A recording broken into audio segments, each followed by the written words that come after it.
Everyone, thanks for joining us. We are here today with Doug Palmer, who is another submitter for the Young People's Address. And we have the Division of Ministries with Young People chose Peter Sibwaba and Chelsea Spires to be in person on stage. But we are giving interviews with everybody that submitted so that the Young People's Address can be more than just the 30 or 40 minutes in Portland next year, but can really be an ongoing conversation.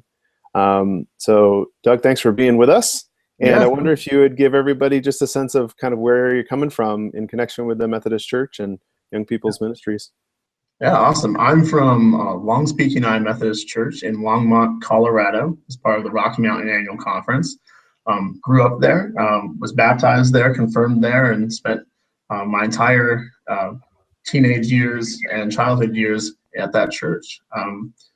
But I got more involved in the United Methodist Church about 7th grade. A youth worker from my church handed me an application to join the Conference Council on Youth Ministries. And at that time, I had no idea what it was. He didn't explain it very well. I had no idea what I was signing up for. Put in the application, was accepted, and spent about 6 years working for them. And we put on events. I was the president when I was a sophomore in high school, and we did all sorts of crazy things. I often tell people they gave me more responsibility than they should ever give any teenager ever. So, but that was kind of the fun of it too. So, started with that. I went to General Conference as an observer in 2012. Learned a lot about the church through that process, and then continued to work in the church, serving my conference on a couple of different committees, Board of Stewards. We're now looking at different futures for the conference, including merger. I've been a part of those conversations. And this year we'll be attending General Conference as the first lay delegate from Rocky Mountain. So, and now I attend the University of Puget Sound in Tacoma, Washington. Yeah. Great. As an observer at General Conference, what was that like? What were the learnings that you got? I assume that means you were able to go and watch all sorts of different things happening because you didn't necessarily have legislative responsibilities. Yeah. Tell us a little bit about that experience. Yeah, I went, General Conference is 2 weeks. I went the first week, which is the legislative committees, and I sat in the back for most of that time in the back of General Administration Committee, which dealt with the restructure or didn't deal with the restructure, depending on how you look at it, and those proposals. And through that process, I learned a lot about how our church is currently structured, what a central conference is, how all these different pieces come together to form this big organization, and how we do what we do. But then also through like plenary sessions and through our worship, got to see the church as a global church and see or begin to see the impact that the United Methodist Church has around the world as well. Yeah.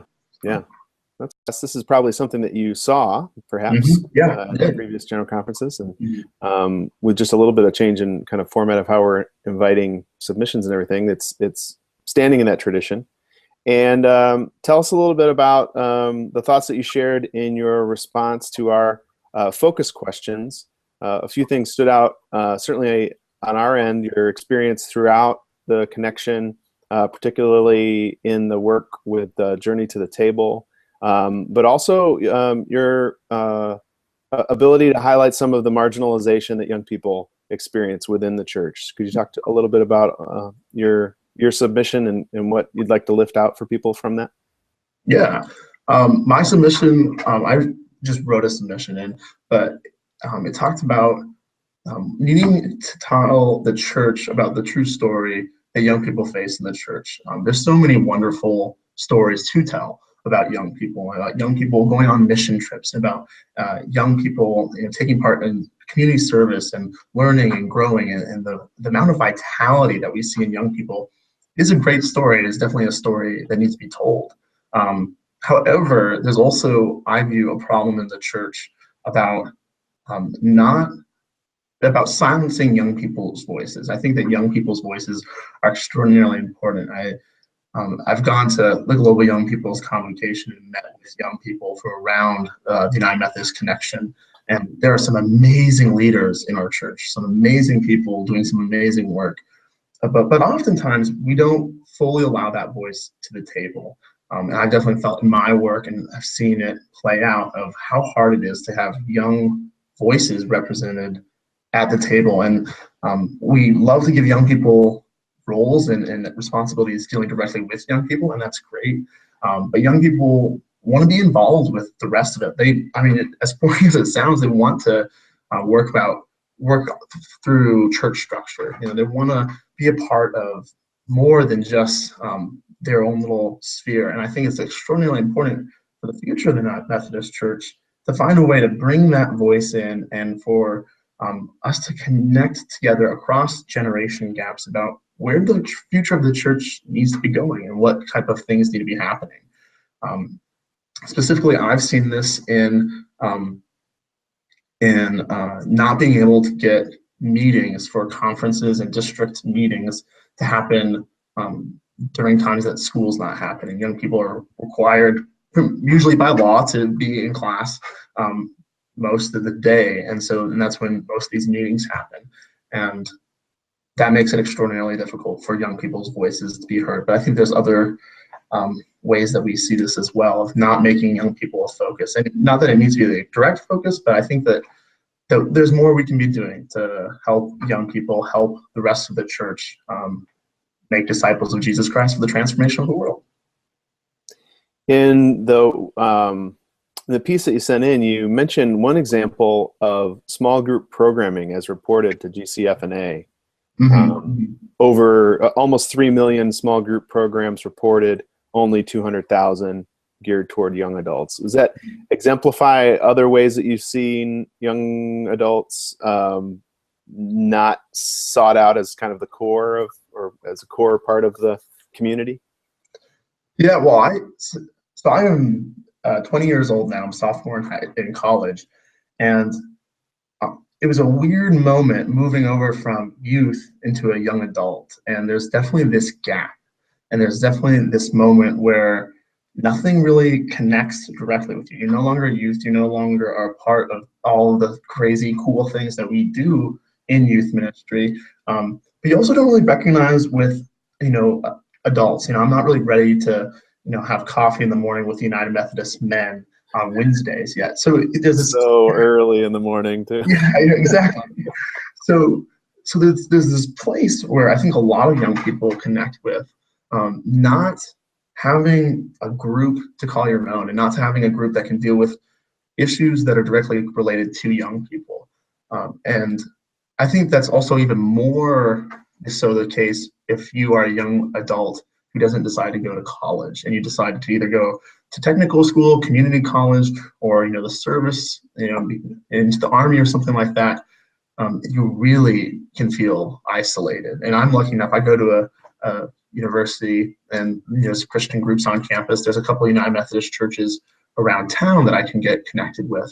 But there is definitely this gap in education and in programmatic ministry for specifically young adults, individuals between 18 to 35-ish. If somebody asked you what was the most formative ministry that you were engaged with as a young person, what story would you be able to tell them? I think my time on CCYM was extremely formative. And so with the Conference Council on Youth Ministries, we put on events. We represented young people to our annual conference. We sat on different boards and committees in the annual conference.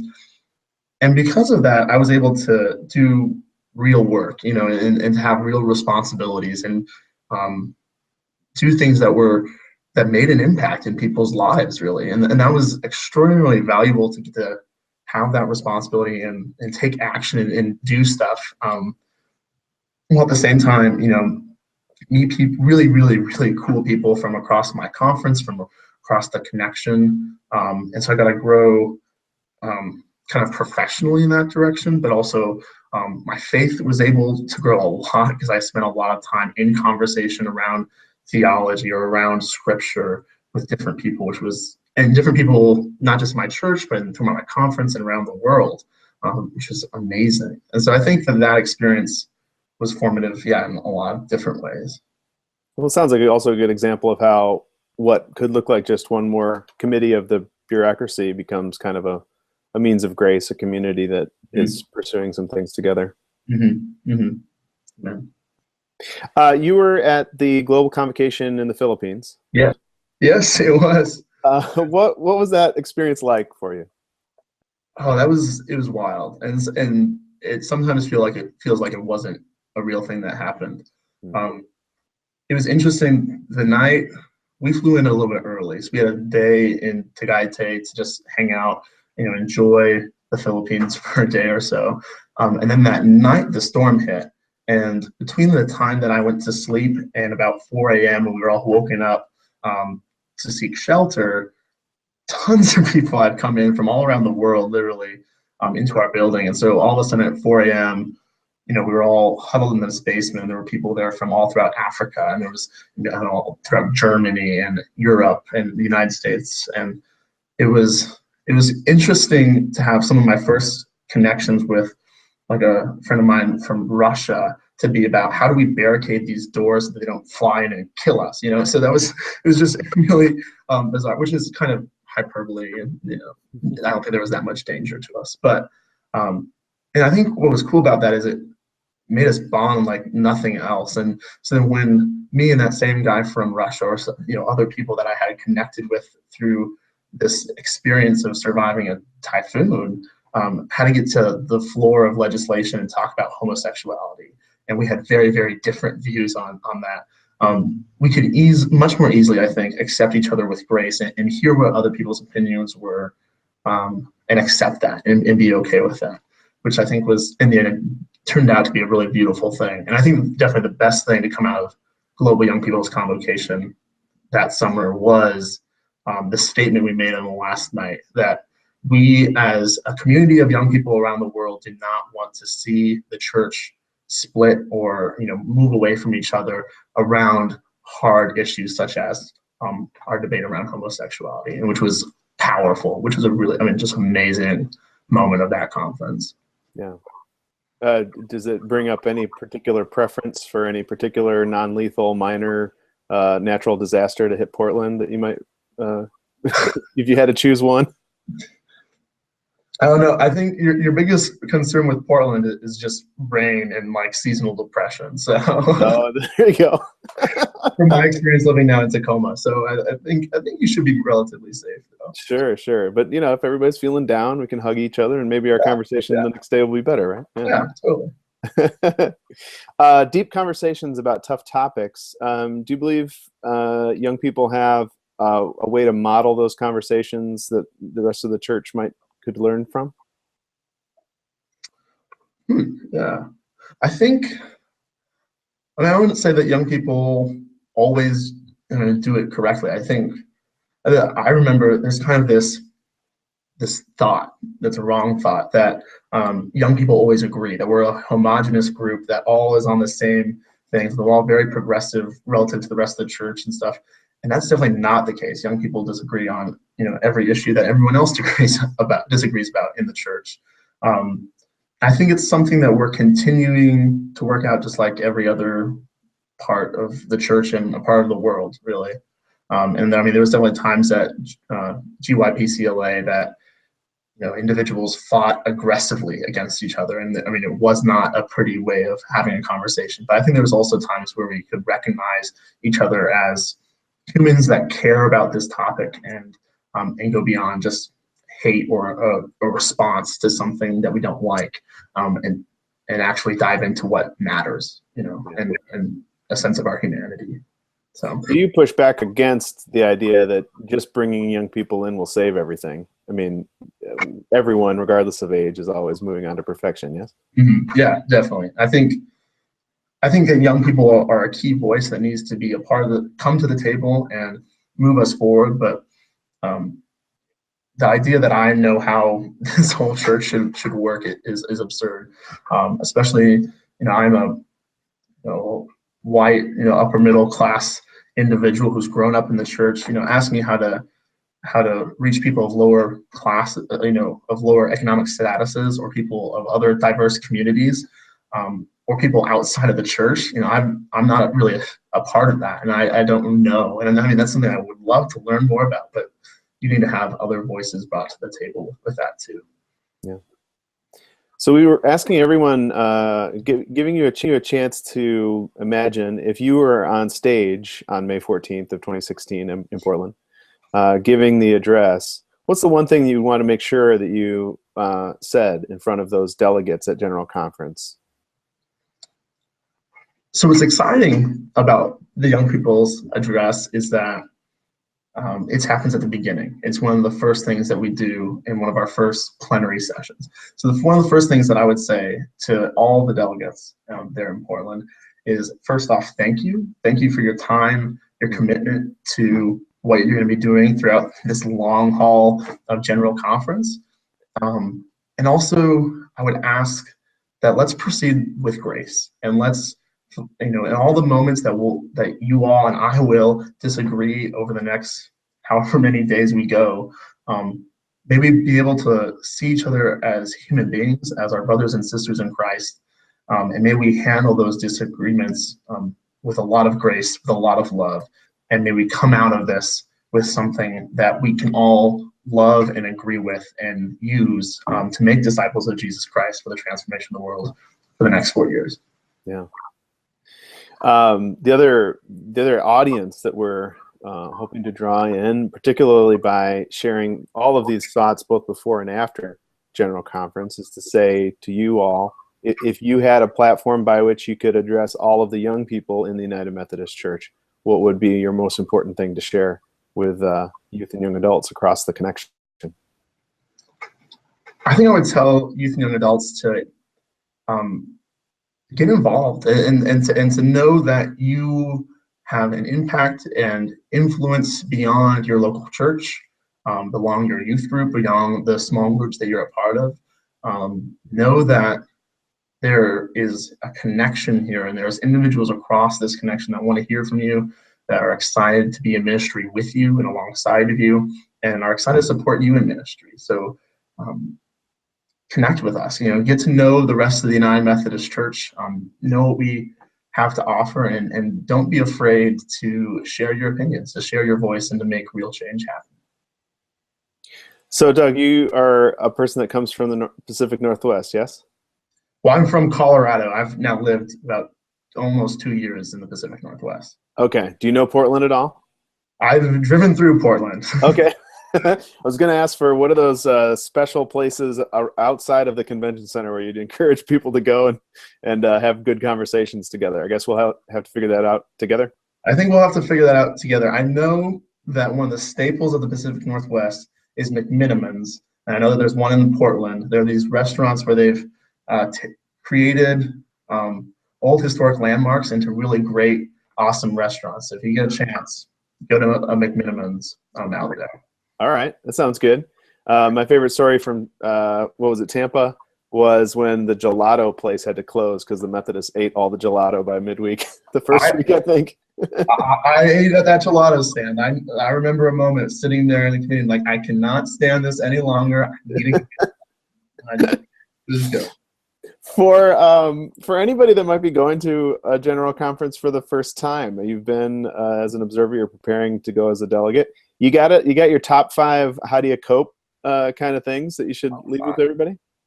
I would say first and foremost, self-care is important. Sleep, try to eat well, try to, if you can exercise, try to get that. It is a long haul. It is a long time. Be sure to take care of yourself. 2 would be meet as many people as you can possibly can. There are amazing, amazing individuals all around you. And if you find somebody that's connected with all these individuals, walk around with them and meet as many people as you can. And I don't know. That's good. I think that would be my top 2. Well, that's great, Doug. Thanks so much for sharing. If folks want to find you, connect with you, ask you some more questions, where would you direct them? Are you online somewhere where you'd prefer to get some engagement that way? Yeah, you can find me. My email address is great, dwpalmer@ups.edu. Or you can also, I'm on Twitter at that Doug Dude.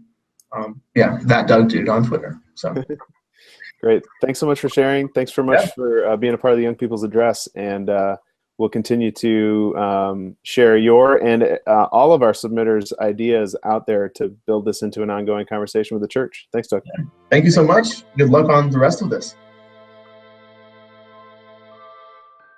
Young People's Ministries is a ministry of Discipleship Ministries, an international agency of the United Methodist Church. Young People's Ministries helps to equip leaders working with young people by developing youth and young adults as spiritual leaders of local congregations to transform lives by making disciples of Jesus Christ and challenging the United Methodist Church to embrace, confirm, and celebrate God's call in the lives of young people.